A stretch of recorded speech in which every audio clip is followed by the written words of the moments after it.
Like sands through the hourglass, so are the days of our Indy.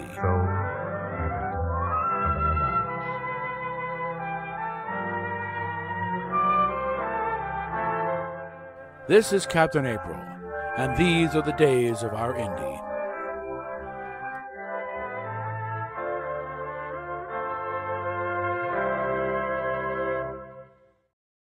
Okay, that wonderful day has finally arrived. The report has dropped, and I'm about to go take a dig. I've looked a little bit into it here, and we're going to go ahead and put this in the usual thing here. I don't think Rosetta's available right now, but it's, I'll put this in. I'll go ahead and put it in a regular thing, although this probably should go in the political thing. But anyway, just because of the nature of it. But I'm going to put it in both. Screw it.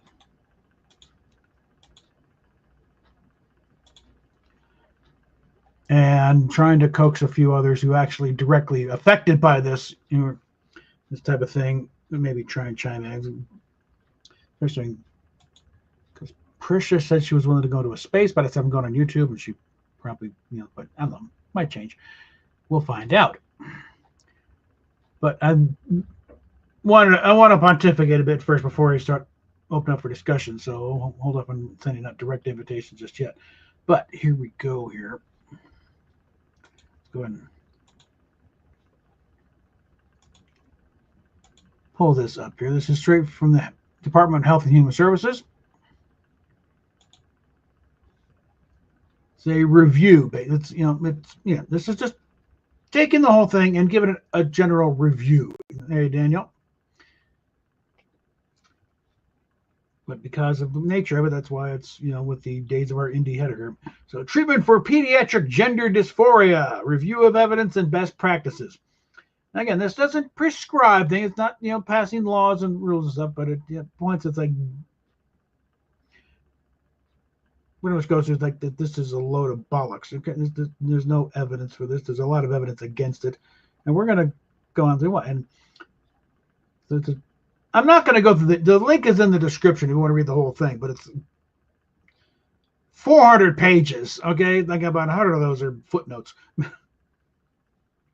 But let's just go through it here. Over the past decade, the number of children and adolescents who question their sex and identity as transgender or non-binary has grown significantly. Many have been diagnosed with a condition known as gender dysphoria and offered a treatment approach known as gender-affirming care. This approach emphasizes social affirmation of a child's self-reported identity, puberty-suppressing drugs to prevent the onset of puberty, cross-sex hormones to spur the secondary sex characteristics of the opposite sex, and surgeries including mastectomy and, in rare cases, vaginoplasty. Thousands of spam call, go away. Thousands of American children and adolescents have received these interventions. And I'm going to pause. It's like before Indy starts yelling at the screen, I'm not an adolescent. You were diagnosed with this stuff as teenager, adolescent, so. And I don't think you've really been properly treated for this. And the constant drug use, especially the marijuana, has been known to hamper development. So guess what? Physically, you're almost 30. Mentally and emotionally, you're probably still just barely hitting your 20s, okay? You've got life experiences that no one else should ever have, for God's sakes, and I wish I could take that away from you. Swear to God, but it's like you've never been properly equipped to do that, especially since you refuse to deal with that thing in early childhood, but that's another matter for another time. While sex role nonconformity itself is not pathological and does not require treatment, use of pharmacological and surgical interventions as treatments for pediatric gender dysphoria has been called medically necessary and even life-saving. Motivated by a desire to ensure their children's health and well-being, parents of transgender-identified children and adolescents often struggle with how best to support them. Many of these children and adolescents have co-occurring psychiatric or neurodevelopmental conditions, rendering them especially vulnerable. When they seek professional help, they and their families should receive compassionate, evidence-based care tailored to their specific needs.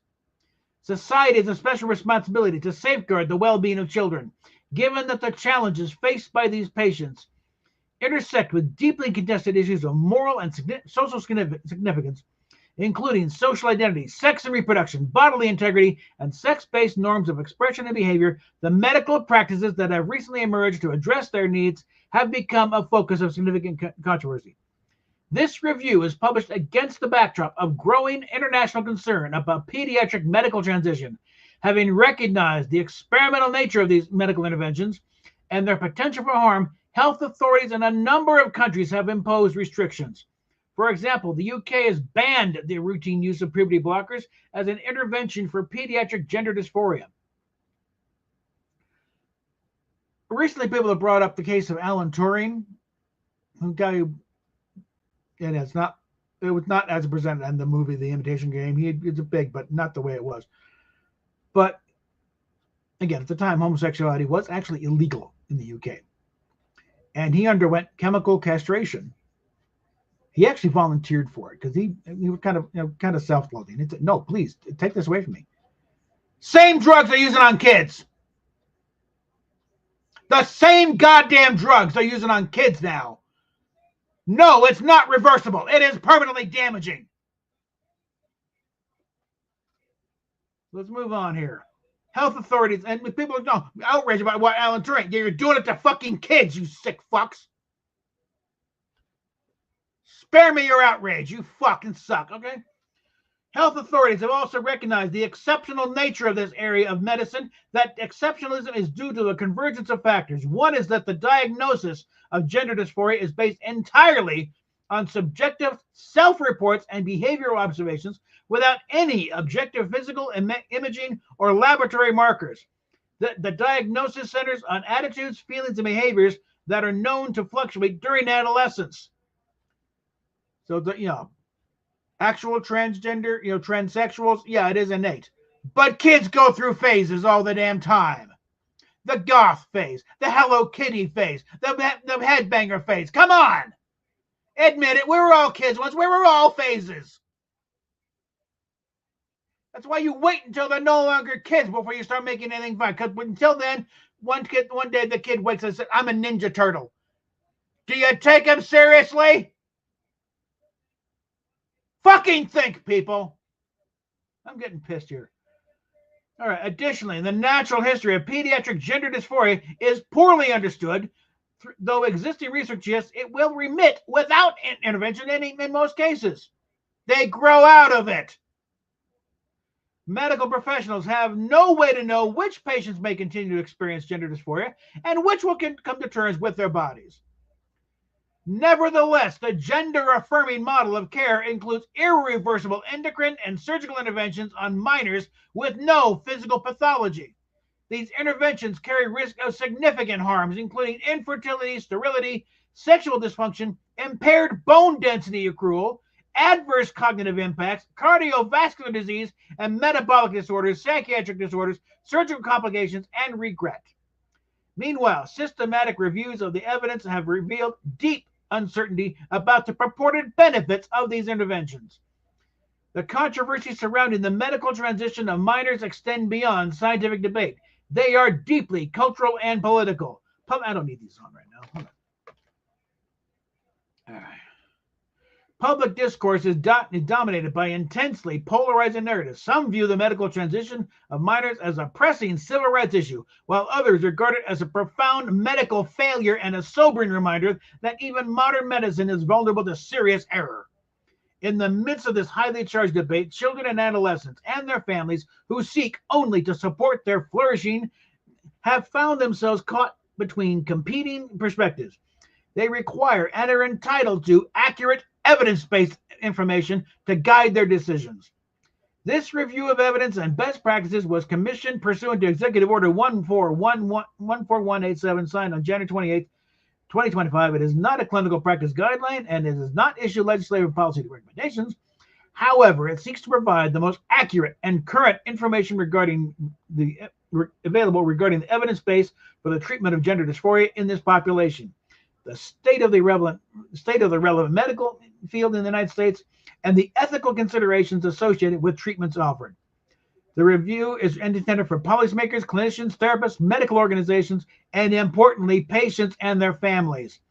It summarizes, synthesizes, and critically evaluates the existing literature on best practices for promoting the health and well-being of children and adolescents with distress related to their sex or to social expectations associated with their sex. Treatment of adults constitutes a separate topic and is not addressed in this review. Summary of the review's main findings is presented below. And with that, I think there may be another report coming on this stuff going on with adults. So, okay, and stuff is here. So anybody does anything stupid, guess what? The wrench is in the house. But yeah, I think we can expect maybe another report coming on dealing with this stuff in adults, especially vulnerable adults. Ones who have been diagnosed with, a whole laundry list of disorders like borderline personality disorder, post-traumatic stress disorder, obsessive compulsive, yeah, the usual, you know. Do I need to produce the list again, Indy? The stuff you have admitted to being diagnosed with, which makes you the poster child for these people? All right. A little background. Gender dysphoria is a condition that involves distress regarding one's sex, body, and or associated, That's a lot of it's preaching to the choir. We know what. Okay, wrap it on. In the U.S., current approach to treating pediatric gender dysphoria aligns with the gender-affirming model of care recommended by the World Professional Association of Transgender Health, WPATH. This model emphasizes the use of puberty blockers and cross-sex hormones, as well as surgeries, and casts suspicion on psychotherapeutic approaches for management of gender dysphoria. In other words, it's saying drugs and surgeries for a personality quirk. Explain to me how this makes sense here, people, okay? The understandable desire to avoid language that may cause discomfort to patients has, in some cases, given rise to modes of communication that lack scientific grounding, that presuppose answers to unresolved ethical controversies, and that risk misleading patients and families. This review uses scientifically accurate and neutral terminology throughout. Let's see. In many areas of medicine, treatments are first established as safe and effective in adults before being extended to pediatric populations. In this case, however, the opposite occurred. Clinician researchers developed the pediatric medical transition protocol in response to disappointing psychosocial outcomes in adults who underwent medical transition. It's not working with the adults. We're starting to, that. Let's move on to the kids.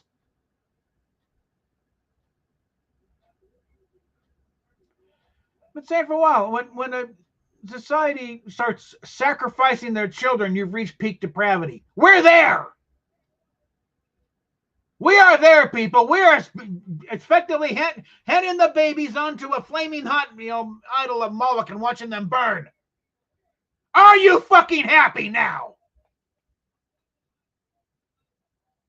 Protocols were adopted internationally before the publication of the first outcome studies. In recent years, in response to dramatic shifts in the number and clinical profiles of minor patients, as well as the multiple systematic reviews of evidence, health authorities in an increasing number of countries have restricted access to puberty blockers and cross-sex hormones, and in the rare cases where they are offered, surgeries for minors. These authorities now recommend psychosocial approaches rather than hormonal or surgical interventions as the primary treatment. There is currently no international consensus about the best practices for the care of children and adolescents with gender dysphoria, because they've been pushing no research on that in that field. It's only pushing the agenda. Change the kids. It is conversion therapy. Once upon a time, it was, it's okay to be gay, son. Now, we're going to fix that now. It is conversion therapy. Admit it. All right. Evidence review. Evidence-based medicine is widely recognized by the health authorities worldwide as the foundation for high-quality care. Consistent with its principles, this review undertook a methodologically rigorous of the evidence underpinning pediatric gender medicine. Specifically, this review conducted an overview of systematic reviews, also known as an umbrella review, to evaluate the direct evidence regarding the benefits and harms of treatment for children and adolescents with gender dysphoria. Existing systematic reviews of evidence, including several that have informed health authorities in Europe or assessed methodological quality. The umbrella review found that overall quality of evidence concerning the effects of any intervention or psychological outcomes, quality of life, regret, or long-term health is very low. This indicates that the beneficial effects reported in the literature are likely to differ substantially from the true effects of the interventions. Evidence for harms associated with pediatric medical transition and systematic reviews is also sparse, but this finding should be interpreted with caution. Inadequate harm detection in pediatric gender medicine may reflect the relatively short period of time since the widespread adoption of the medical surgical treatment model. The failure of existing studies to systematically track and report harms and publication bias. Despite the lack of robust evidence from population-level studies, important insights can be drawn from established knowledge about human physiology and the effects and mechanisms of pharmacological agents used. The risks of pediatric medical transition include infertility, sterility, sexual dysfunction, impaired bone density accrual, adverse cognitive impacts, cardiovascular disease, and metabolic disorders, psychiatric disorders, surgical complications, and regret. And let's see, part 3, clinical. This is just the summary stuff. We're going to be skipping about 200 pages worth here. In the U.S., most influential clinical guidelines for the treatment of pediatric gender dysphoria are published by WPATH and the Endocrine Society. Recent systematic review of international guideline quality did not recommend either guideline for clinical use after determining they lack developmental rigor and transparency. Problems with the development of WPATH Standards of Care version 8 extend beyond those identified in the systematic review of international guidelines. In the process of developing SOC 8, WPATH suppressed systematic reviews its leaders believe would undermine its favorite treatment approach. SOC 8 developers also violated conflict of interest requirements and eliminated nearly all recommended age minimums for medical and surgical interventions in response to political pressures.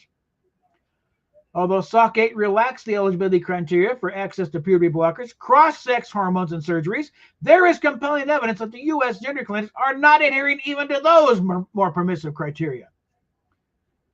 Yeah, it's not happening. Bullshit, it's not happening. I could get a half dozen girls on here right now who could tell you, I think Chloe was like 16.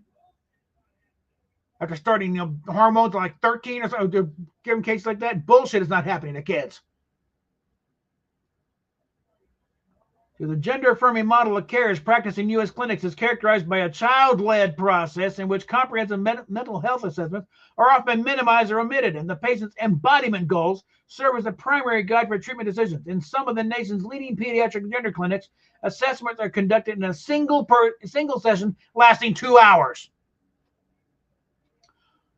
Once upon a time, it's like to be determined as a transsexual, it took years of therapy and counseling and even then you weren't necessarily approved for the surgeries.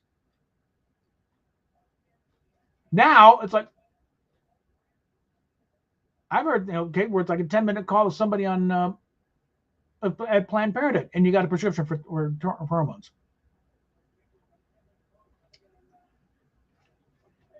That is done.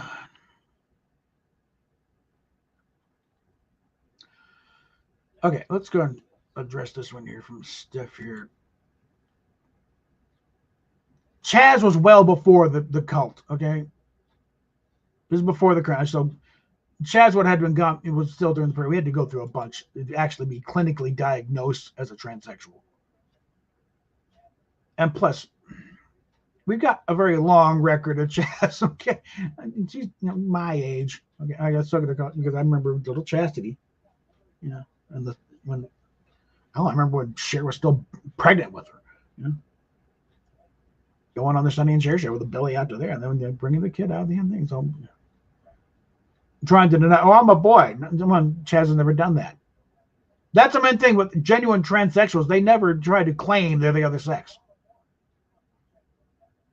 Buck and Marcus and even, Blair White have never tried to claim they were biological male or female, okay? Been very upfront. Buck is very thin. He's a biological female who lives as a man.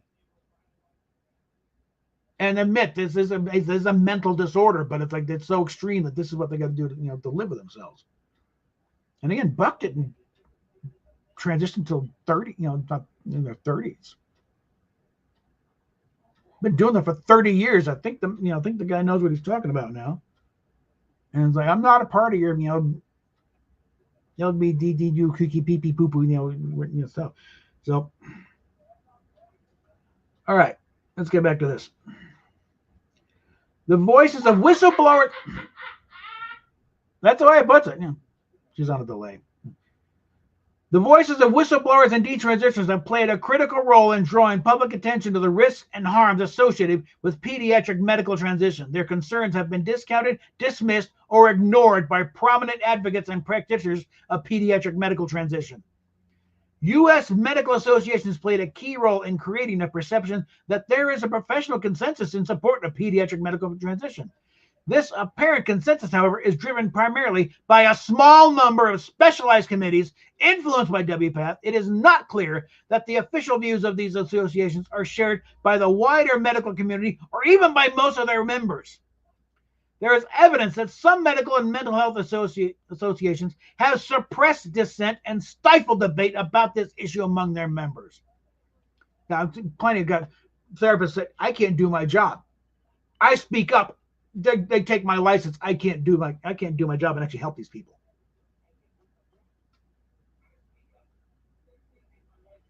So yeah, that sketch I did with Kermit and the thing, that was based on reality. Okay, that wasn't just me pulling shit out of my ass. These are doctors. I can't do it. I like my job. Okay, I'm here to help you, but I can't do it if they yank my license. All right. Ethical. The primary autonomy in medicine establishes a moral and legal right of competent patients to refuse any medical intervention. However, there is no corollary right to receive interventions that are not beneficial. Respect for patient autonomy does not negate clinicians' professional and ethical obligation to protect and promote their patients' health. The evidence for benefit of pediatric medical transition is very uncertain, while the evidence of harm is less uncertain.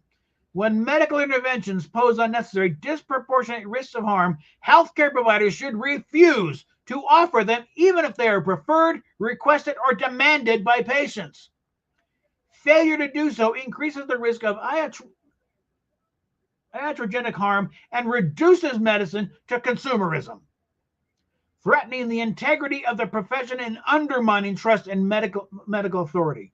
Proponents of pediatric medical transition claim that regret is vanishingly rare, while critics assert that regret is increasingly common. Let me tell you, even the one, they've already gone back on, it'll be like 2%. They've already up to the 30. Without batting an eye. Didn't you just say it was like less than 2%? Now it's like the 30? Maybe if you stop shaming people who they might actually shoot up a lot higher than 30%, assholes. It is going to take decades to fix this shit. All right. The true rate of regret is not known, and better data collection is needed. That some patients report profound regret after undergoing invasive, life-changing medical interventions is clearly of importance. However, regret alone, just like satisfaction alone, is not a valid indicator of whether an intervention is medically justified. Patients may regret medically justified treatments or feel satisfied with unjustified ones. A natural response to the absence of credible evidence is to call for more and better research. Even if high-quality research, such as randomized controlled trials on pubertal suppression or hormone therapy is feasible, however, conducting it may conflict with well-established ethical standards for human subject research. Basically, it doesn't matter. You don't experiment on kids. And that's what we've been doing for the past 10 years. We've been experimenting on our children. Wait till these kids get into their 30s and it's like, what the hell were you people thinking? How dare you? Who the hell you think you're doing this to us? But you said I was a fucking kid, for God's sakes. That's what you were going to say. I was a Ninja Turtle.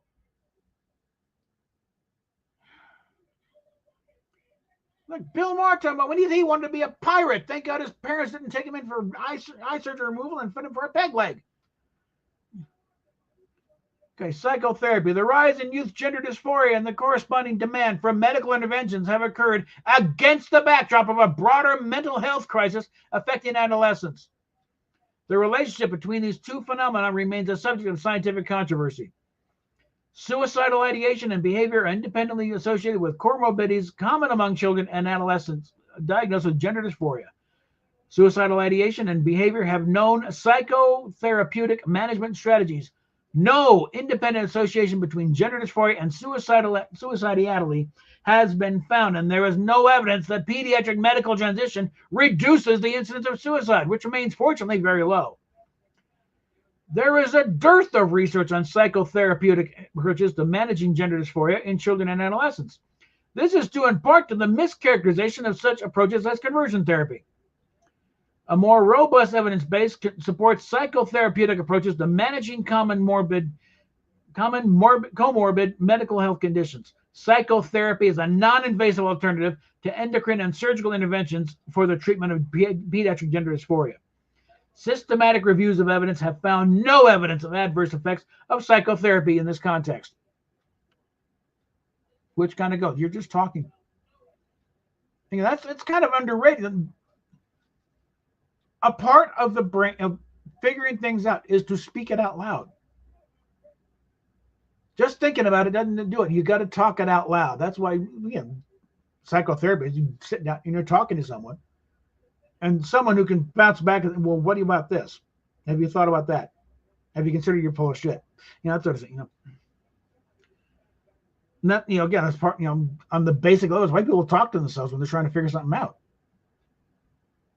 Because thoughts can wander a bit when you formalize it into speech. That takes a little more effort and thought. All right, now we're going to skip a lot of this. I think we need to go to the summary. I think it's page 264. All right. So here we are after the whole thing of all the bloody details. Link is down below if you want to feel like going through all it all, but it goes blow by blow. It's like, oh, this is crap. These are grades. Okay. All right. Limitations. The limitations of the review here is this document is not intended to serve as a clinical practice guide and does not aim to issue treatment recommendations. The review was shaped by a distinct set of goals, namely to clarify the evidentiary landscape, identify areas of uncertainty, and support the development of accountable care models. As such, it does not follow formal guideline development procedures, such as the use of to inform clinical recommendations. The purview of this review is limited to evidence and best practices for the care of minors. This review does not make any specific policy recommendations regarding the regulation of medicine. For instance, it does not make policy recommendations about treatment of children and adolescents who have allegedly begun puberty blockers or cross-sex hormones. This review also has some strengths. Although not a CPG, this document provides clinicians and other decision makers with essential pieces of knowledge regarding BGM. Quality of evidence. This review describes the very low quality evidence underpinning the treatment approaches in pediatric gender medicine. Let's see. Risk profile of hormones. This review contains an extensive description of potential or plausible harms associated with certain treatment options, namely hormonal interventions and surgeries, some of which are significant.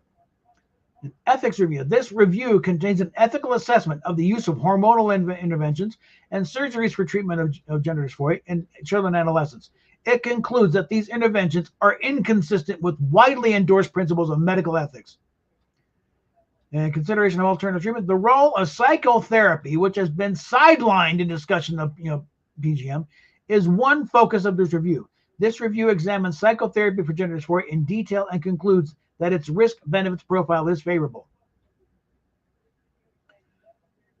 The review of guidelines demonstrates that CPGs recommending psychotherapy for pediatric GD are higher quality and are commensurate with evidence from PGMS.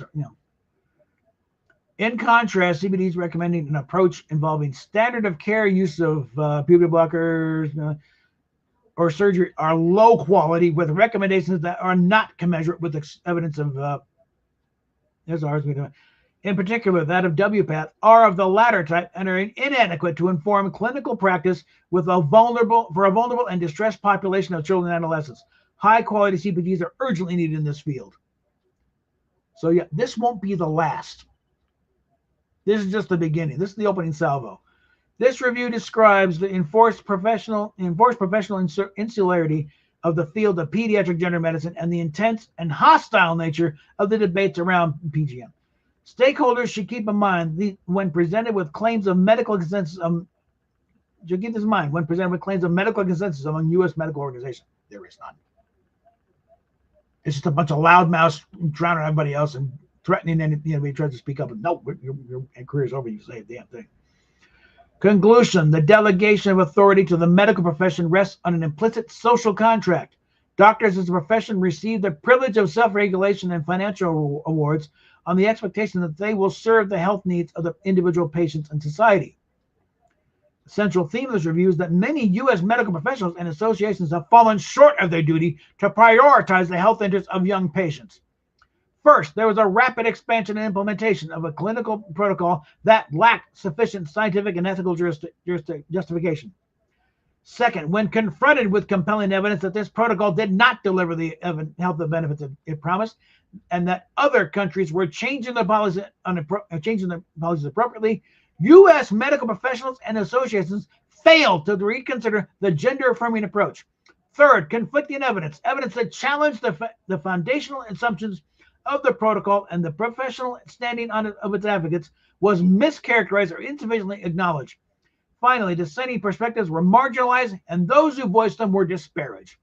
While no clinician or medical association intends to fail their patients, particularly those who are most vulnerable, the preceding chapters demonstrate this is precisely what occurred. And then we got the appendices. Like I said, there's about 100 pages just of citations, and everyone signed in on this thing. So, kids, next time someone says do your research, there it is. Link in the description, folks. And it's not the first. I mean, I should also put a link, to the CAS files and the WPATH files.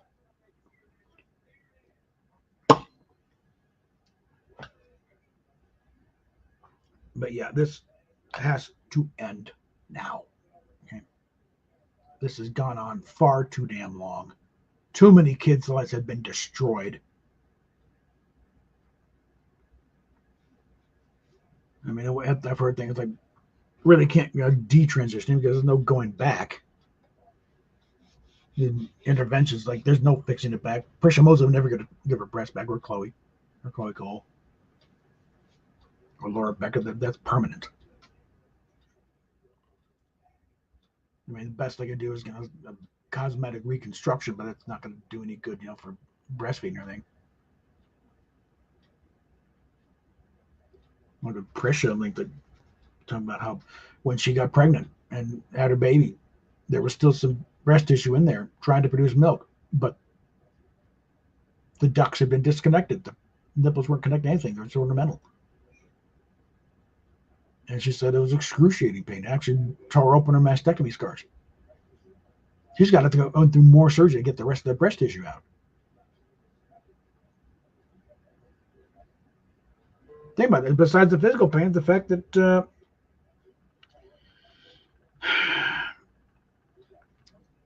she had a beautiful baby boy and couldn't breastfeed him because someone took this,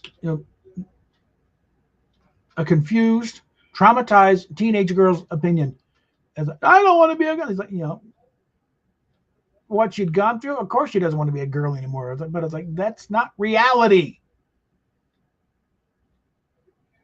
You don't medicalize that, for God's sakes. Where the hell did we go off the rails here?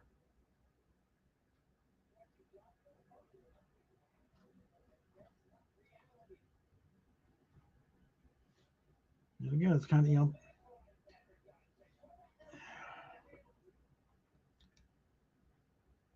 and again, the whole thing of why I single-eyed Indians, I would like to spare you the pain of going through this idiocy, Indy. You've gone too far as it is.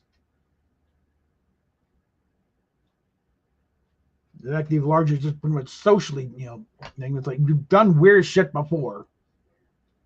I'm sure we can get you through this one, okay? And hopefully this will start the process of getting rid of these idiotic protocols that's hamstringing psychotherapists from doing their fucking jobs. And those who are pushing this shit, get them out of the damn industry. They're not helping patients, they're harming them. They got to get this thing straightened out. Because like I said, whatever progress that Indy was making on her therapy and dealing with the issues she, from assault as a teenager and other things, has been totally undone. She's ready to start with brand new, therapists from square one, because they've totally destroyed what progress was made. Because they filled her head with a bunch of crap and took her word for it. She told them, yes, you are, because of these damn protocols. There is no kingdom. They can't just, no, you're not, Indy. Let's think about this. No, here you are. One of them even gave her a address to a clinic to start injections. And like I said, that's one case where her anxiety saved her ass, because the place is going to skeevy. She's got a pathological fear of needles and doctors anyway. We got out of there. Then I'm not going to go down that rabbit hole, man. But that's it. Like I said, link down in the description. Read it for yourself. Like I said, I'm saying do your research. Click on the link. Do your research. You might learn something. Yeah, these people need to be brought up on charges, because most of them are not doctors or therapists. They're advocates. They're pushing this shit because of some kind of agenda. And it's like this sort of thing is like, it's kind of made me rethink the idea of, is there a devil? Because this shit, this is about as satanic as you can get. This is demonic what's going on here. So, like I said, I think later on I'll add in links to the WPATH files and the cash report, just to bolster things up. But until then, we'll talk. A sound soul dwells within a sound mind and a sound body.